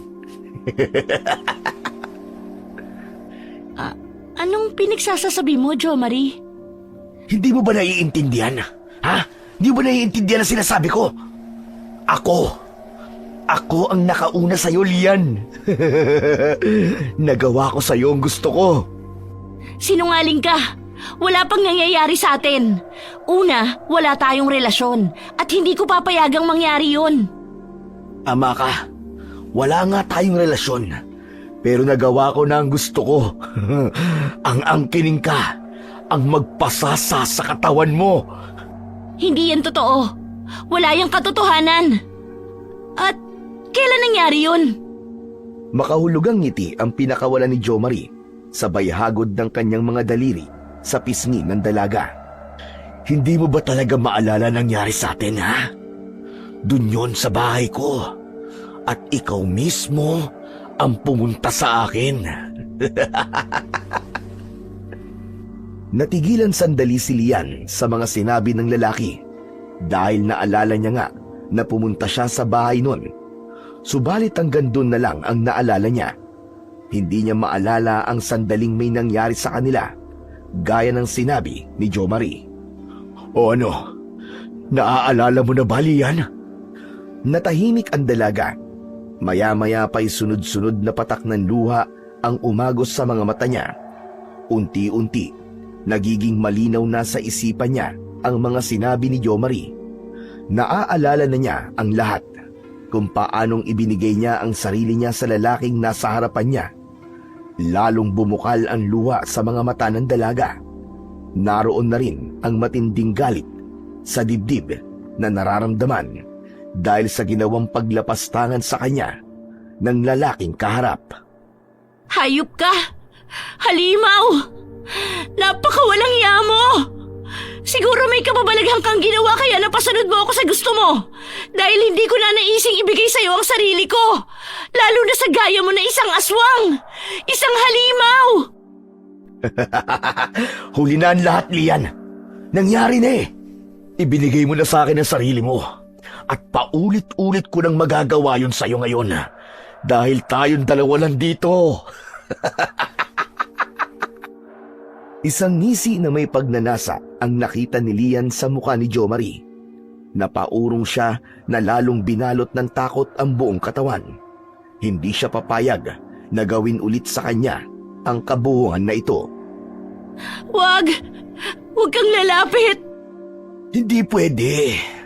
Gusto kitang tikman uli ng paulit-ulit. Dahil nakakagigil ka, Lian. Pakiusap, wag! Maawa ka! Nangingibabaw sa katawan ko ngayon ang init ng pagnanasa kaysa sa awa na sinasabi mo. Dahan-dahang lumapit si Jo Marie kay Lian habang patuloy sa pag-agos ang luha sa mga mata ng dalaga hanggang sa biglang nahawakan ng binata si Lian. Nagpipipiglas ito na ibig kumawala sa pagkakahawak ni Jo Marie. Ngunit kahit na anong piglas ng dalaga ay wala siyang nagawa. Napakalakas nito para sa isang babaeng katulad niya. Nawalan ng saysay ang kanyang pagpupumiglas at panlalaban dahil nanghina lamang siya. Kaya hinayaan na lamang niya ito upang hindi na siya lalo pang masaktan. Binuhat ng binata si Lian papasok sa loob ng kubo. Idiniretso sa loob ng isang maliit na silid at inihiga sa papag na naroroon. Tanging pagluwa na lamang ang kayang gawin ng dalaga ng mga sandaling yon dahil wala ring saysay ang kanyang pagmamakaawa. Kasabay ng masaganang pag-agos ng luwa sa mga mata niya, ang pagpapaubaya niya. Hinayaan niyang gawin ng lalaki ang nais nitong gawin sa kanya. Ibinigay niya ang kanyang sarili kahit na labag sa kanyang kalooban. Ramdam na ramdam ni Lian ang kahayupang ginagawa ni Jo Marie sa katawan niya. Parang dinudurog ang dibdib niya sa matinding sama ng loob habang nilalapastangan nito ang kanyang pagkababae. Nang matapos na si Jo Marie sa kanyang kabuhungan, bumangon ito at dumiretso sa labas ng bahay. Napawi na ang init at pagnanasa niya, subalit hindi niya maipaliwanag ang kanyang nararamdaman ng pagkakataong yun. Tila may kirot sa dibdib niya. Inuusig siya ng kanyang konsensya. Kaya nagbalik siya sa loob. Naabutan niya si Lian na nakaupo sa gilid ng papag. Puno ng luha ang mga mata. Hayop ka! Pinatunayan mo lamang na hindi ka isang tao, kundi isang halimaw. Isang demonyo! Lian, patawarin mo ko. Ang totoo niyan gustong-gusto lang kasi kita. At mahal na kita. Sinungaling kang hayop ka! Totoong sinasabi ko. Mahal kita, Lian. Hindi ko rin maintindihan ang sarili ko. Ito ba ang pagmamahal para sa'yo? Ang ipilit ang gusto mo? Oo, hindi ako naging mabuti ng pagtrato kahit sa unang pagkikita natin. Pero hindi ito dahilan para gawin mo sa akin ang kahayupang ito. O sige. Kung gusto mo, bumalik na tayo sa baryo tapos magpakasal tayo. Pananagutan ko nangyari sa atin. Mahirap bang intindihin na hindi nga kita gusto? Lalong hindi kita magugustuhan dahil sa mga ginawa mo sa akin ngayon. Bakit ba ayaw mo sa akin? Ang mga dalaga sa baryo gusto nila ako. Nagkakandara pa sila sa akin. Pero bakit ikaw ay hindi? Siguro dahil umpisa pa lang naramdaman ko na ang kademonyohan ng dugo mo. Hindi ko pa man alam na aswang ka. Ayoko na ang aura mo. At ngayon, pinatunayan mo lamang ang lahat ng masasamang kutob ko sa'yo. Masama kang tao. Hindi ka nga pala tao, kundi isang halimaw na nagpapanggap na mabuti sa harap ng maraming tao. Pero ito ang tatandaan mo. Hindi ko man alam kung paano ako makakaalis sa islang ito. Pero tandaan mo, gagantihan kita sa kahayupang ginawa mo. Dahil sa mga sinabing yun ni Lian, nagpuyos ang kalooban ni Jomari. Hindi niya matanggap na hindi kayang tanggapin ng dalaga ang pag-ibig na alok niya. Talagang napakatigas ng puso mo. Hindi ko na alam kung anong dapat kong gawin sa'yo. Dahil hindi ko pinangarap kahit kailan na magkaroon ng asawang halimaw na gaya mo. Nagpalit ang anyo ng binata sa isang nakakatakot na nilalang. Humaba ang mga kuko. Namumula ang nanlilisik nitong mga mata. Tumutulo ang malagkit na laway nito sa kanyang bibig. Naging kulay itim ang balat na parang may mga maliliit na bukol. Nanlaki ang mga mata ni Lian pagkakita sa totoong anyo ng binata. Bukod sa pagiging dambuhalang ibon, ay mas nakakatakot pa ang anyo na yon ni Jomari.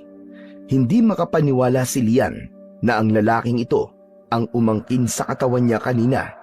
Dahil nga alam ni Lian ang labis na pagmamahal sa kanya ni Jomari, ay nagkaroon siya ng lakas ng loob. Sapagkat alam niyang hindi siya papatayin nito, pilit siyang ngumiti.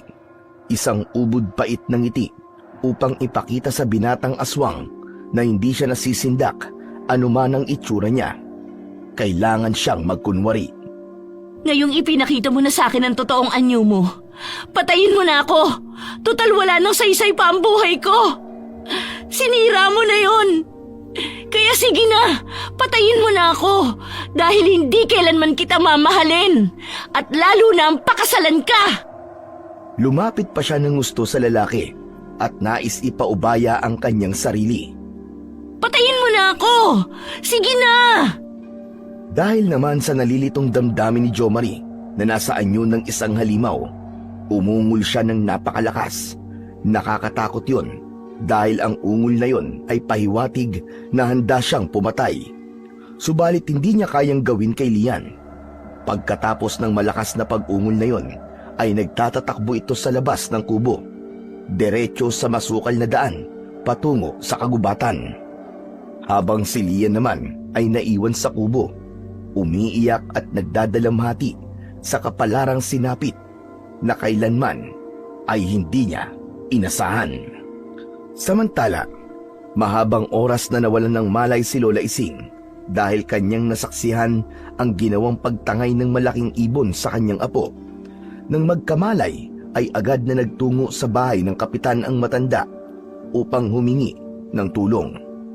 Kapitan! Kapitan! Binukas ni kapitan ang pintuan ng kanilang bahay. Bakas sa mukha nito ang pagtataka. Oh, Ising! Abay, ba't na parito ka? Abay gabing-gabi na. Si Lian, Kapitan, ang apo ko. Kinuha na naman ng malaking ibon. Inilipad siya muli patungo sa kabilang bahagi ng dagat. Kung ganon, ay kailangan na natin magtungo ngayon din sa islang sinasabi ko sa inyo. Dahil maaaring totoong aswang nga ang kumuha kay Lian at kailangan siyang iligtas. Pinapasok ng kapitan si Lola Ising sa loob nila. Sunod ay inutusan ang panganay na anak niyang lalaki upang libutin ang baryo.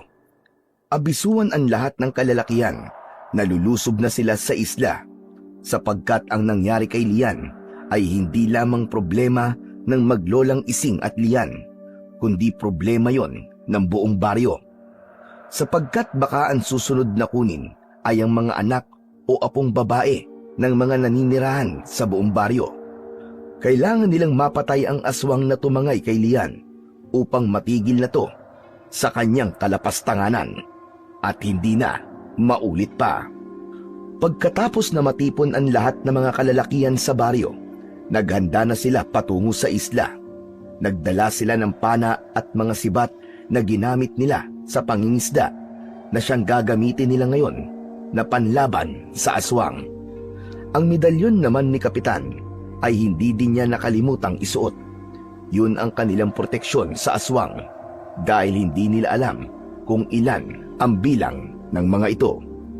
Malapit nang sumikat ang araw nang marating nila ang isla. Sunod-sunod nilang idinaong ang kanilang bangka sa dalampasigan.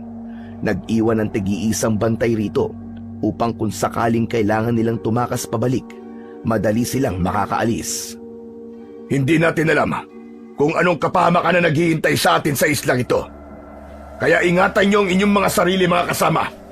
At higit sa lahat, kung totoong dito nga dinala ng aswang si Lian, dapat ay maiuwi natin siya ng ligtas. Pagkatapos na maikling paalala na yon ni Kapitan, tinungo na nila ang masukal na daan. Hindi sila naghiwa-hiwalay upang mapangalagaan ang isa't isa. Habang naglalakad sa masukal na daan, hindi maiwasang tumayo ang mga balahibo ni Kapitan. Kasabay noon ang pagkislap ng kanyang medalyon. Katunayan yon na may kakaibang nilalang nga sa lugar na yon. Nasa kalagitnaan na sila ng kabundukan nang mapansin ng isang kasama ni Kapitan ang isang kubo. Halos hindi mapapansin ang kubo na yon kung hindi pagmamasdan ng matagal dahil sa mga matataas na damo na nakapaligid dito. Ginamit nilang kublihan ng mga yon upang makalapit ng husto sa kubo. Mula sa pinagtataguan ni Kapitan, tanaw niya mula sa labas ng kubo ang isang lalaki. Nakaupo ito sa isang ugat ng malaking puno sa harap ng bahay nito. Nakayuko ang ulo at laglag ang mga balikat. Sinenyasan niya ang mga kasamahan na tumigil muna sa paglalakad at siya na lamang ang lalapit sa lalaki. Ilang hakbang na lang ang agwat ni Kapitan sa kanya, ngunit hindi pa rin ito gumagalaw sa pagkakaupo at nananatili pa din itong nakayuko. Lumapit pa ng konti si Kapitan hanggang sa maging 3 hakbang na lang ang layo nila sa isa't isa. Labis naman ang pagtataka ni Kapitan nang ganap na makilala ang lalaking nasa kanyang harapan. Jo Marie, anong ginagawa mo dito? Sa halip na sumagot, ay nanatili lamang itong nakayuko. Hindi pa din kumikilos, kaya lumapit na si Kapitan sa kanya. Saka hinawakan ang balikat nito. Samantala, sa loob ng kubo ay naramdaman ni Lian ang mga kaluskos na nagmumula sa labas. Hindi niya yun tiyak nung una, kaya nanatili na lamang siyang tahimik sa loob ng kubo. Pero nang marinig niya ang boses ni Kapitan, agad siyang nagtatatakbo palabas. Kaya ang tagpong naabutan niya ay nakahawak si Kapitan sa balikat ni Jo Marie. Kapitan! Lumayo kayo sa kanya! Pagkarinig ni Kapitan sa boses ni Lian, ay napatingin ito sa kinaroroonan ng dalaga. Lian, ang sabi ng lola mo ay tinangay ka ng dambuhalang ibon. Opo, Kapitan.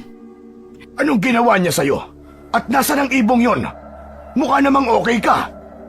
Doon na biglang kumilos ang mga kamay ni Jo Marie at inalis ang nakapatong na kamay ni Kapitan sa balikat niya. Nag-angat ito ng muka, kasabay ang biglang pagbabago ng anyo at paglabas ng totoong itsura niya. Hindi yun inaasahan ni Kapitan, kaya labis ang kanyang pagkagulat.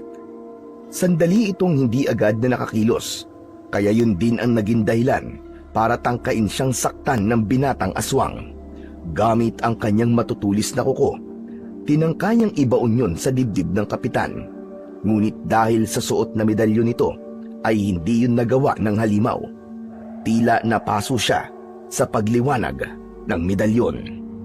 Si Lian naman ay muling nabalot ng takot dahil sa mga nangyayari. Hindi malaman kung tatakbo na ba siya o mananatili lamang sa kinatatayuan. Nag-aalala siya sa kaligtasan ni Kapitan. Dahil sa tagpong yun, lumabas na mula sa kani-kanilang pinagtataguan ang mga kasamahan ng Kapitan na antingero. Mabilis naman ang naging pagkilos ng binatang aswang. Agad itong lumapit sa dalaga. Sinunggaban niya ito at pagkatapos ay iniharang ni Jomari sa katawan niya si Lian. Ginawa niyang pananggalang ang dalaga upang pigilan ang lahat ng pag-ataking gagawin sa kanya ng mga kalalakihang naroon. Tulungan niyo po ako! Tulong po! Nagpipipiglas si Lian mula sa pagkakahawak ng binatang aswang sa kanya. Ngunit kahit na anong piglas ang gawin niya, hindi siya makawala dito. Samantala, dahil sa alam ni Jomari na wala siyang laban sa dami ng taong tumutugi sa kanya, nagpalit anyo muli siya bilang isang malaking ibon. Inilipad niya muli si Lian sa pinakamataas na puno sa kagubatan. Pagkatapos ay ibinaba siya sa isa sa mga sanga ng puno. Dahil sa taas nun, hindi maimulat ng dalaga ang kanyang mga mata. Magkahalong takot, kaba at galit ang nararamdaman niya para sa lalaking halimaw na tumangay sa kanya. Nakikiusap ako sa'yo. Pakawalan mo na ako. Kung talagang mahal mo ko, papabayaan mo na ako, Jomari. Hindi, Lian. Hindi. Hindi ko gagawin yon. Para mo nang awa. Pakawalan mo na ako. At pagkatapos ay ano, mapupunta ka lang sa iba. Hindi. Hindi maaari. Mabuti pang walang makinabang sa'yo kaysa mapunta ka sa iba. Kaya papatayin mo na lang ako? Ganun ba? Naisip mo ba ang pamilya ko pag nangyari yun? Masasaktan sila kapag ginawa mo yun. Kaya pabayaan mo na ako. At pangako, pipilitin kong kalimutan lahat ng ginawa mo sa akin. Pakawalan mo lang ako. Babalik ako ng Maynila. Isasama ko na si Lola Ising at hindi na babalik sa lugar na ito. Nakikiusap ako sa'yo. Tuloy-tuloy ang pag-agos ng luha ni Lian habang nakikiusap siya kay Jomari na pakawalan siya nito. Nahihirapan siyang huminga, sanhi ng matinding kaba dahil sa taas ng punong pinagdalhan nito sa kanya. Samantala, si Jomari naman ay tila nakaramdam ng awa para sa babaeng nasa kanyang harapan. Umiiral pa rin ang pagmamahal niya rito.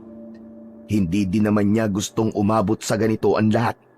Kahit siya ay naguguluhan sa nararamdaman niya, kung pagmamahal ba ito o pagnanasa lang. Natahimik si Jomari na tila patuloy na kinakapa sa isip at damdamin kung ano ba ang nararapat niyang gawin.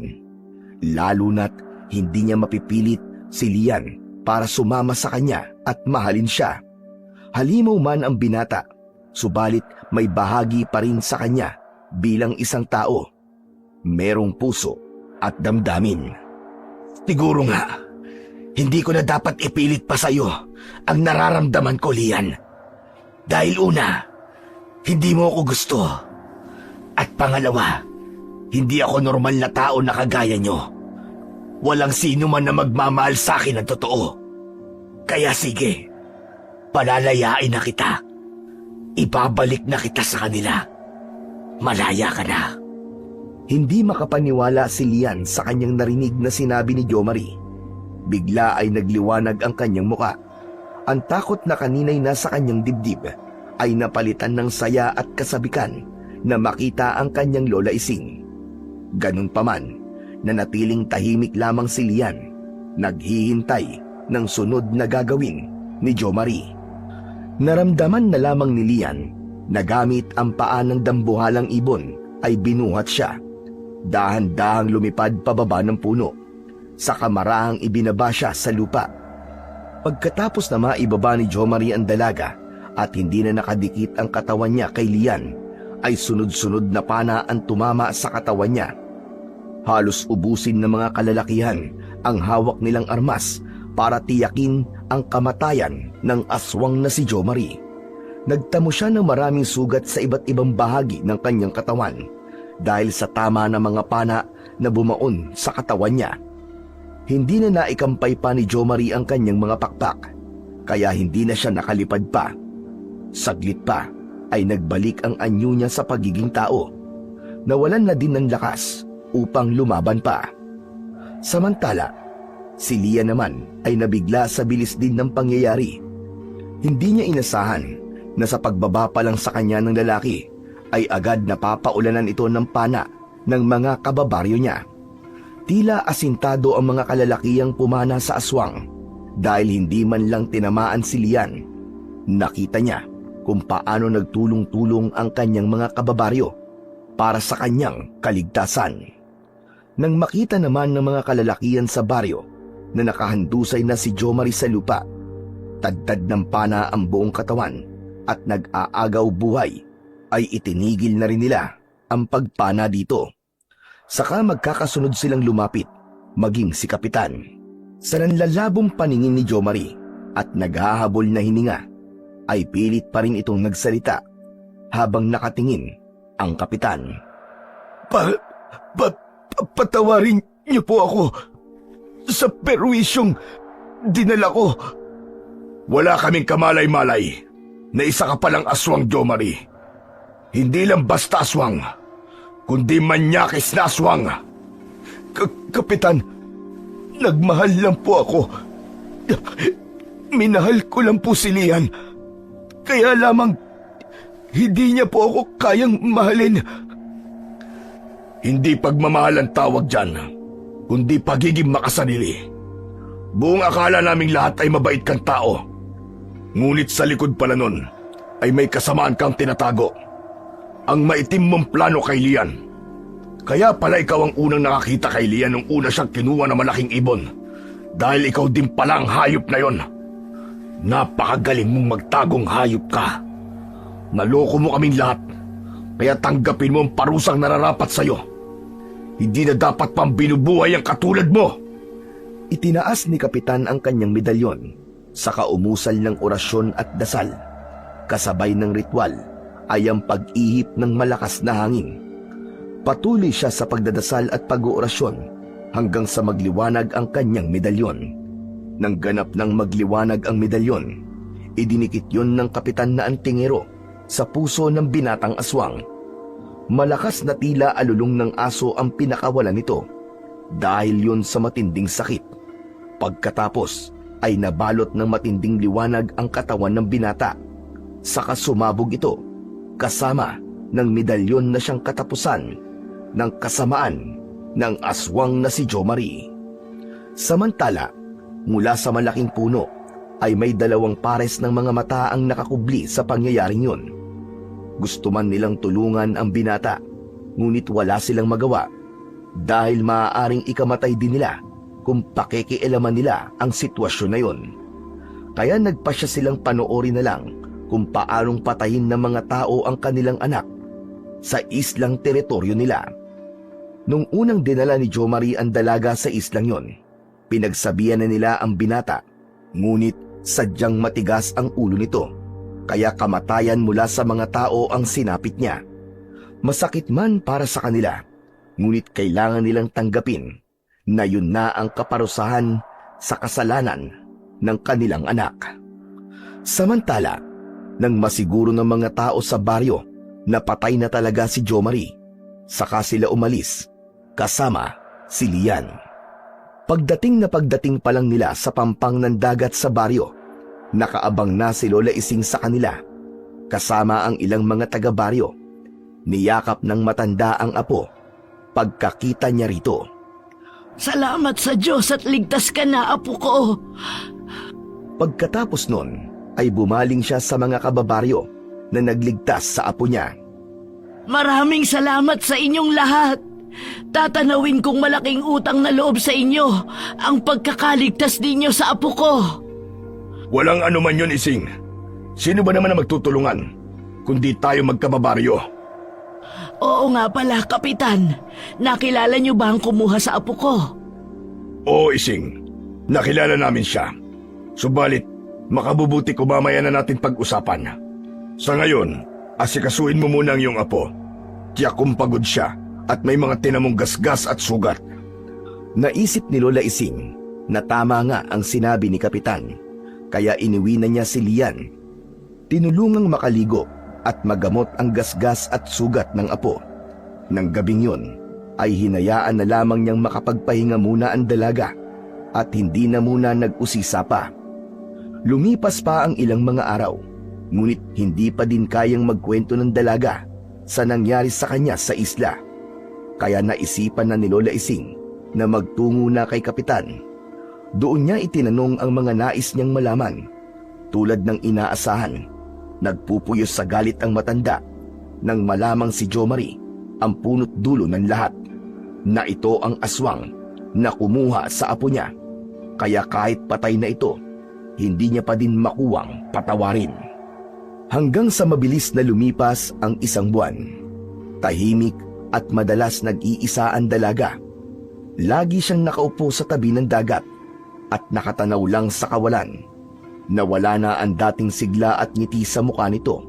Napalitan na yon ng lungkot. Madalas din itong mahuli ni Lola Ising na umiiyak tuwing gabi. Gusto man niyang pagaanin ang loob ng apo, ngunit hindi niya alam kung paano. Hanggang sa isang araw, napansin na lang ni Lola Ising ang madalas na pagsama ng pakiramdam nito. Tuwing umaga ay nagsusuka ito at madalas na nahihilo.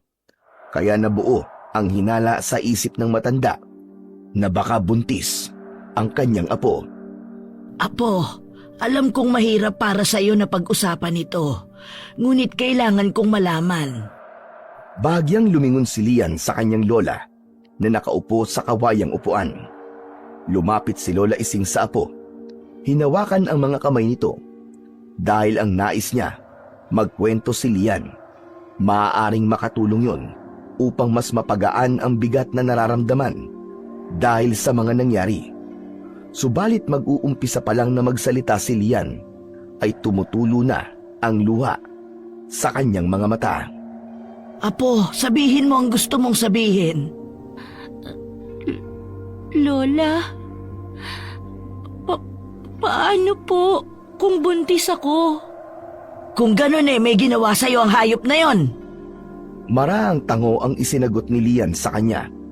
Kasunod ang pag-agos ng luha sa mga mata nito. Maging ang kanyang Lola Ising ay hindi din mapigilan ang pagluha. Ginahasa niyo po ako, Lola. At wala po akong nagawa. Talagang napakahayop niya. Ano pong gagawin ko kung talagang buntis po ako, Lola? Pupunta tayo sa center. Ipapacheck up kita para makasiguro tayo. Pagkatapos na maikling pag-uusap na yon, ay naggayak ang maglola patungo sa health center. Doon nga ay kinumpirma ng midwife na buntis nga siya. Halos gumuho ang mundo ng dalaga pagkarinig sa balitang yon. Marami pa siyang pangarap sa buhay. Marami pa siyang nais marating. Pero paano na siya ngayon? Paano niya ito ipapaliwanag sa magulang niya? Paano siya babalik sa Maynila sa ganong kalagayan niya? Ito ang maraming tanong na hindi malaman ni Lian kung paano sasagutin. Dahil sa gulo ng kanyang isip, ay nagtatatakbo ito palabas ng health center, patungo sa tabing dagat na malapit lang sa center na pinuntahan nila. Gusto niya nang mamatay, kaya lumusong siya sa tubig dagat. Dahil may katandaan na ang kanyang Lola Ising, hindi ito agad nakasunod sa kanya. Nasa malalim na bahagi na siya ng dagat nang mapahinto siya. Ang isip na binabalot ng dilim kanina ay biglang nagliwanag. Nanaig pa din ang takot niya sa Panginoon. Hindi niya itinuloy ang balak. Sa halip ay umahon siya sa tubig. Umuwi ng bahay at inayos ang kanyang sarili. Nakasunod lang sa kanya ang kanyang lola Ising na nagpasalamat sa pagbabago ng isip ng apo. Nang makatapos na siya magbihis ng damit, saka pumasok sa kanyang silid ang kanyang lola Ising. Kailangan siya ng apo upang makapagdesisyon ito ng tama sa pinakamadilim na bahagi ng buhay niya. Apo, alam kong hindi madali ang pinagdadaanan mo ngayon. Pero lagi mong tandaan na narito lang ako sa tabi mo. Hindi kita pababayaan hanggat nabubuhay ako. Lola, pasensya ka na po. Gulong-gulo na po ang isip ko ngayon. Hindi ko po alam ang gagawin ko. Maraming tanong sa isip ko na mahirap hanapan ng kasagutan. Manalangin ka sa Diyos, Apo. Lahat ng nangyayari sa iyo ay pagsubok lamang. Malalampasan mo rin ang lahat ng yan. Magtiwala ka lang. Paano po kung aswang din ang maging anak ko, katulad ng tatay niya? Palalakihin natin siyang may takot sa Diyos upang kahit may dugo siyang aswang ay hindi siya maging masama katulad ng tatay niya. Ang mahalaga ngayon ay handa mong tanggapin ang sanggol na nasa sinapupunan mo. Kanina po, Lola, nung sinabi ng midwife na buntis ako, natakot po ako. Pero dahil sa iyo, Lola, nawala na po ang takot ko. Palalakihin ko po ang anak ko ng tulad sa normal na mga tao. Basta tulungan niyo po akong magpaliwanag kina Mama at Papa tungkol sa kalagayan ko ngayon. Oo naman. Ako ang bahala sa kanila. Tinupad ni Lola Ising ang pangako sa apo. Siya ang nagpaliwanag sa mga magulang nito tungkol sa nangyari sa dalaga. Bagamat nung una ay mabigat ang kanilang kalooban, ngunit kalaunan ay natanggap na din nila ito. Habang lumalaki ang tiyan ni Lian, ay nararamdaman niya ang pagbabago sa kanyang sarili. Unti-unti na niyang natatanggap ang naging kapalaran niya, kahit pa sinabi pa ng ilang tao sa baryo noon na ipalaglag niya ang bata. Hindi niya yun ginawa. Walang kasalanan ang batang yun, kaya kahit na aswang pa ang kanyang ama, karapatan niya pa ding mabuhay. Naging masaya na din siya sa bawat araw na nararamdaman niya ang buhay sa loob ng kanyang sinapupunan.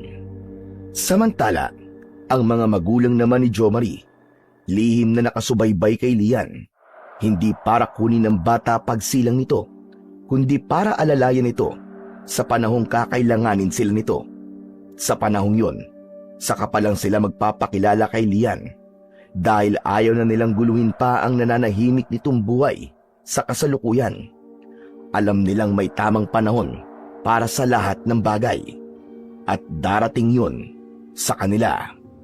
Sa buhay ng isang tao, maraming mga hindi inaasahang pagsubok ang dumarating, na kung minsan pa nga ay babago sa takbo ng nakasanayan nating buhay. Ito ang pagsubok na napakahirap na dalhin, ngunit sa tulong ng panalangin, gaano man kabigat ang pagsubok, ito ay malalampasan natin sa tulong ng ating mga mahal sa buhay, at higit sa lahat, sa pagtulong ng dakilang lumikha. Huwag kalilimutan na ang panalangin ang magsisilbing tanglaw sa madilim na daan ng ating buhay. Pakawalan mo ako, hayop ka! Kahit kailan hindi